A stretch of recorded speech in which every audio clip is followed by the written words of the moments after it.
안녕하십니까. 박형철의 노화방주 방송을 시작하겠습니다. 교회를 다니는 사람이든 다니지 않는 사람이든 삼위일체 하나님, 그러면 많은 궁금증을 가지고 있고, 어떤 사람은 이런 일은 있을 수 없어 라고 말하기도 합니다. 오늘 이 시간에는 삼위일체 하나님에 대하여 시원하게 말씀드리도록 하겠습니다. 웨스트민스터 소교리는 전부 107문항이 있는데 이것을 크게 두 개로 나눌 수 있어요.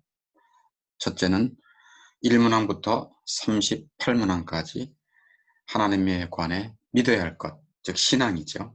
둘째는 39문항부터 107문항까지 사람의 마땅한 본분, 의무를 말하고 있습니다. 여기서 먼저 신앙, 즉 믿음에 대해서 말씀하고 있는데요. 신앙은 하나님을 아는 지식을 기초로 삼아야 합니다. 신앙은 하나님을 아는 지식을 기초로 삼아야 합니다. 만일 신앙이 하나님을 올바로 아는 지식이 없다면 미신입니다. 그러므로 하나님을 아는 일에 어떤 것보다도 힘써야 합니다. 인간의 본분과 행복은 하나님을 알고 사랑하는 것이기 때문에 그렇습니다. 성경 로마서 11장 36절에 보면 이는 만물이 주에게서 나오고 주로 말미암고 주에게로 돌아갑니다. 모든 것이 하나님에게서 나오고 하나님으로 말미암아 운행되고 있고 또 누구든지 하나님께로 돌아가야 하는 것입니다. 그러므로 피조물인 인간은 그 하나님만을 의지하고 순종하고 사랑하는 것이 마땅한 본분입니다. 그 본분을 따라 사는 것이 만족이며 행복이며 하나님께는 영광이 됩니다. 세상의 원천도 한 분 하나님, 그 만물을 통치하는 분도 여러 신이 아니라 한 분 하나님이시라는 것을 성경은 증거하고 있습니다. 그런데 이해할 수 없는 것이 있지요. 또 성경에도 없는 용어를 교리에서 다룬다는 사실입니다. 그 용어가 무엇입니까? 네, 삼위일체 하나님이십니다.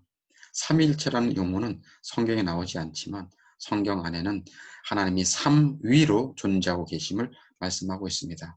지독한 이단으로 알려진 여호와 증인은 삼위일체 하나님, 그러면 세 분의 하나님을 섬기는 것이라고 주장합니다. 그들은 일신, 즉 여호와 하나님만을 인정합니다. 예수 그리스도는 성부 하나님처럼 자존자가 아니라 피조된 존재라고 가르칩니다. 여호와 증인들은 하나님의 단일 신론을 주장하며 하나님의 구별된 세 개의 위격을 부인합니다. 이렇게 단일 신론자들도 있지만 여호와 증인처럼요. 또 세상에는 다신론자들이 많습니다. 세상에 신이 많다는 거지요. 세상에는 신이라고 부를 수 있는 존재가 하나 이상이라고 믿는 것이지요. 이단 종교인 몰몬교가 다신론의 범주에 속합니다. 이렇게 세상은 여러 가지 잘못된 신관이 적지 않습니다. 다시 한번 말씀드리지만 나라는 존재와 우주 만물을 존재하게 하신 신은 유일하신 하나님 한 분이십니다. 나를 낳으신 육신의 아버지가 한 분이시듯이 이 세상 만물을 지으신 신도 하나님이십니다. 그런데 성경에는 한 분 하나님이 세 위격으로 존재하고 있음을 구약과 신약에 명백하게 하고 있습니다. 웨스트민스터 소교리 제5문의 질문이 하나님의 신격에는 몇 위가 계십니까? 여기에 대한 답변으로는 하나님의 신격에는 3위가 계시는데 성부와 성자와 성령이십니다. 또한 상하위는 한 하나님이시며 본질이 동일하시고 권능과 영광이 동등하십니다. 라고 잘 정리되어 있습니다. 성경은 분명히 오직 한 분 하나님이 계신다고 가르칩니다. 이사야 44장 6절에 나는 처음이요 마지막이라 나 외에 다른 신이 없느니라. 성경이 이것보다 더 강조하고 집요하게 가르치는 진리는 없을 정도입니다. 그런데 성경은 또한 우리에게 성부 하나님만 아니라 성자와 성령도 하나님이시라는 사실을 분명히 교훈하고 있습니다. 이사야 9장 6절 7절에 한 아들을 우리에게 주신 바 되었는데 그의 이름은 기묘자라 모사라 전능하신 하나님이라. 즉 성자 예수님도 하나님이심을 구약 성경은 증거합니다. 또 신약 성경에서도 요한복음 1장 1절 3절에서 태초에 말씀이 계시니라. 이 말씀은 곧 하나님이십니다. 이 말씀 곧 예수님이시거든요. 예수님이 말씀이 육신되어 오신 예수님이십니다. 근데 그 예수님이 하나님이시라고 말합니다. 만물이 그로 말미암아, 그가 예수 그리스도시죠. 만물이 그로 말미암아 지은 바 되었다라고 말씀합니다. 예수님의 부활을 의심하던 도마도 진리를 믿고 나서 이렇게 고백합니다. 요한복음 20장 28절에서 나의 주님이시여 나의 하나님이시다 라고 예수님에 대한 신앙 고백을 합니다. 사도행전에서도 성령을 하나님이라고 부릅니다. 사도행전 5장 3절에 너희가 성령을 속이고 땅값 얼마를 감추느냐 사람에게 거짓말한 것이 아니요 하나님께로다 하고 거짓말한 아나니아 삽비라를 성령을 속인 것은 곧 하나님을 속인 것이다 라고 말합니다. 삼위 하나님 중에 제일 1위는 성부 하나님이십니다. 그가 제일 1위인 것은 권위가 아니라 순서, 서열입니다. 그렇다고 성부 하나님은 다른 위보다 더 능력이 많은 것이 아닙니다. 우위성이 아니라 순서의 문제입니다. 제2위는 성자 예수님이십니다. 그는 창세전에 성부께서 낳으신 바 되었습니다. 시편 2편 7절에 너는 내 아들이라 내가 오늘 너를 낳았도다. 관심 있으면 시편 2편 7절 한번 찾아보시기 바라고요. 성부께서 아들을 낳으시는데 영원히 낳으시는 것입니다. 낳기 전이나 낳은 후를 생각할 수 없는 영원히 낳으시는 것입니다. 사람은 자녀를 낳은 후와 낳기 전을 생각할 수 있습니다. 그러나 하나님은 어느 때에 낳았다는 말이 없고 영원히 낳으셨다라고 합니다. 제3위는 성령이십니다. 성령은 성부와 성자에게서 영원히 나오셨고 처녀 마리아를 잉태하는 능력이 있었습니다. 성령은 죽은 자를 살리는 권능도 있으며 하나님으로 예배를 받으십니다. 믿는 자들은 성령의 이름으로 세례를 또한 받습니다. 그래서 예수님은 마태복음 28장 19절에서 너희는 가서 모든 민족을 제자로 삼아 아버지와 아들과 성령의 이름으로 세례를 베풀라 라고 말씀합니다. 그러므로 우리는 성령을 하나님으로 믿든지 성령의 이름으로 행해지는 세례를 부인하든지 양자택일을 해야 할 것입니다. 이와 같이 구약 성경에서 모호하게 전달된 삼위일체 교리는 그리스도가 오신 후에는 명료하게 나타납니다. 예수님이 세례를 받으실 때 삼위 하나님이 동시에 나타나신 것을 성경은 증거합니다. 마태복음 3장 16절에 예수께서 세례를 받으시고 곧 물에서 올라오실새 하늘이 열리고 하나님의 성령이 비둘기같이 내려 자기 위에 임하심을 보시더니 하늘로부터 소리가 있어 말씀하시되 이는 내 사랑하는 아들이요 내 기뻐하는 자라. 성자 예수님께서 세례를 받으실 때 성령 하나님이 비둘기같이 내려오셨고 성부 하나님이 하늘로부터 말씀해 주셨습니다. 내 사랑하는 아들이다 라고 말씀합니다.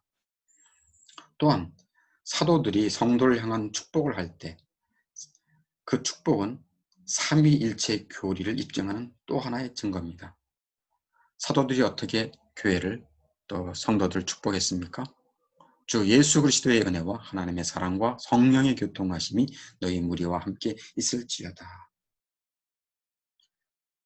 사도들의 성도를 향한 축복은 삼위일체 교리를 입증하는 또 하나의 증거인 것을 말씀드립니다. 하나님은 오직 한 분이신데 한 분 안에 세 위격이 존재하심을 보여주십니다. 세 위격으로 존재하시는데 세 하나님이 아니라 한 하나님이십니다.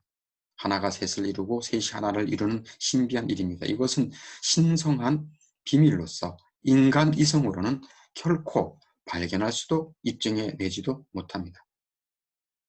사람의 작은 이성으로는 호두 껍질의 모든 바닷물을 담지 못하듯이 한 하나님 안에 삼위일체를 이해할 수 없는 것입니다.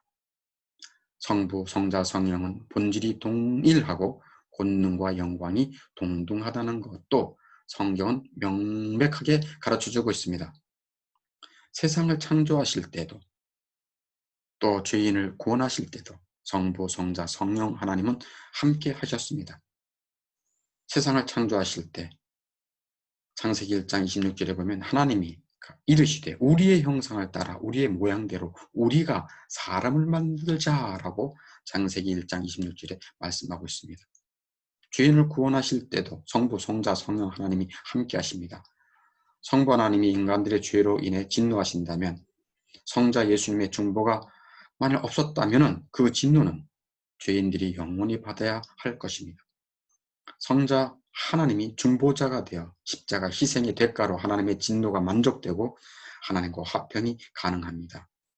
그런데 그리스도께서 죽으시고 피 흘리셨는데 이것을 성령 하나님이 적용해 주지 않으신다면 우리가 어떻게 깨닫고 회개하고 믿을 수 있겠습니까? 따라서 만일 한 하나님 안에 새 위격이 존재하지 않는다면 인간의 구원은 성취될 수 없습니다. 이러한 신비한 삼위일체 하나님의 신성에 대해 우리는 어떻게 해야 합니까? 사람의 이성은 유일하신 하나님 안에 새 위격을 발견할 수도 입증할 수도 없습니다. 이성은 하나님을 아는 지식을 강력하게 거부하고 물리치려 합니다. 마치 돌로 만든 벽이 햇빛을 조금도 받아들이지 않고 벽의 어느 부분에도 침투하지 못하도록 하는 것처럼 말입니다. 그러므로 오직 겸손과 자기 부정을 통해 하나님께 나아가야 합니다. 세상을 창조하신 삼위 하나님, 죄인을 구원하신 삼위 하나님, 언제나 항상 말씀으로 인도하고 힘과 지혜를 주시는 삼위 하나님, 영원히 예배와 경배를 받으실 삼위 하나님을 의지하지도 사랑하지도 않은 죄악을 회개해야 합니다. 이 불신앙의 죄악을 회개하고 돌아와야 합니다. 회개하지도 않고 복을 받기를 원합니까? 회개하지도 않고도 건강하기를 원합니까? 회개하지도 않고도 저주와 재앙이 지나가기를 원합니까? 삼위의 하나님을 믿지 않은 불신앙의 죄를 회개할 뿐 아니라 하나님의 말씀에 불순종한 죄악도 회개해야 합니다. 잠언 4장 4절에 아버지가 내게 가르쳐 이르기를 내 말을 내 마음에 두라 내 명령을 지키라 그리하면 살리라. 말씀을 불순종하여 망하게 되었는데 죽음이 코앞에 왔는데도 회개하지 않으려 합니까? 시편 2편 12절에 그 아들에게 입맞추라. 그 아들은 예수님이십니다. 성자 하나님이십니다. 그렇지 아니하면 진노하심으로 너희가 길에서 망하리니 그의 진노하심이 급하심이라. 그 아들에게 입맞추라는 것입니다. 그 아들은 예수 그리스도. 예수 그리스도를 믿고 사랑하고 있습니까? 그렇지 않다면 돌이켜 회개해야 합니다. 그의 진노하심이 급하기 때문에 시간이 없습니다. 사도행전 5장 3절에 내가 성령을 속이고 땅값 얼마를 감추느냐? 성령도 하나님이십니다. 성령께서는 거룩한 소원을 주십니다. 교회에 헌신해라. 예수님께 자신을 바쳐라. 증인의 삶을 살아라. 순종해라. 사랑하며 살아라. 회개하라. 기도해라. 성경을 가까이 해라. 등등에 대한 소원을 주셨는데 얼마나 많이 깡무시했습니까? 여러 가지 핑계로 순종하지 않았고 하나님을 무시해버리는 것을 회개해야 합니다. 한 가지 더 나아가 능동적으로 할 일이 있습니다. 하나님을 믿는다는 것, 즉 신앙은 하나님을 아는 지식을 기초로 삼아야 합니다. 그러므로 하나님을 아는 일에 어떤 것보다도 힘써야 합니다.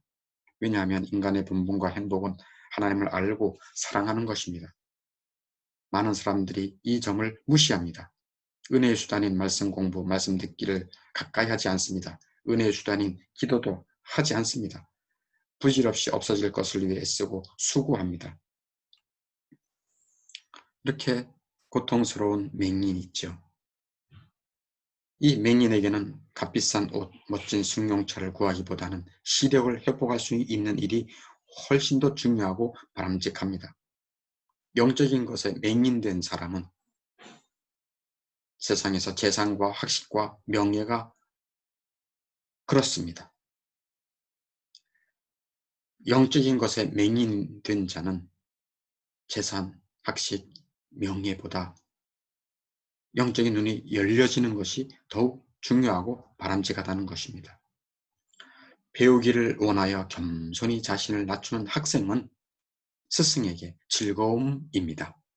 유일한 삼위 하나님을 알고 믿기 원하여 겸손히 자신을 낮추고 배우기를 원하는 마음으로 하나님 앞에 나아가야 합니다. 다시 한번 말씀합니다. 인간의 본분과 행복은 하나님을 알고 사랑하는 것입니다. 이 일에 남은 생을 바치기를 바랍니다. 감사합니다. 노아 방주 방송을 마치겠습니다. 삼위 하나님의 은총을 빕니다.